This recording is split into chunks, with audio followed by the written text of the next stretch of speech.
Praise the lord. September 17వ తేదీ 2024. ఈరోజు దేవుడు బలపరచు వాక్యము, దేవుని ఆత్మను దుఃఖపరచకొడి, విమోచన దినం వరకు ఆయన యందు మీరు ముద్రింపబడి ఉన్నారు. ఎఫెసీయులకు 4వ అధ్యాయం 30వ వచనం. ప్రియమైనటువంటి దేవుని బిడ్డలారా, ఉదయకాల సమయంలో ఆ దేవాది దేవుని పరిశుద్ధాత్మను మనము దుఃఖపరిచేటువంటి వారిగా ఉన్నాం. అయితే ఏ రీతిగా ఆ దేవాది దేవుని మనము దుఃఖపరుస్తూ ఉన్నాం?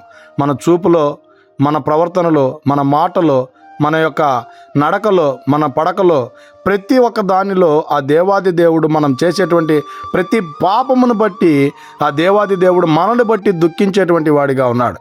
అయితే ఈ దినము నుంచైనా మనము అలాంటి స్థితిలో ఉండకుండగా ఆ దేవాది దేవుణ్ణి సంతోషపరిచేటువంటి వారంగా, ఎలాంటి పాపపు పనులు చేయకుండగా, ఎలాంటి అన్యాయమైనటువంటి పనులు చేయకుండగా పరిశుద్ధాత్మతో నిండుకునేటువంటి వారంగా ఉండాలని కోరుకుంటూ ఈ దిన వాక్యం ద్వారా దేవుడు బలపరచునుగాక.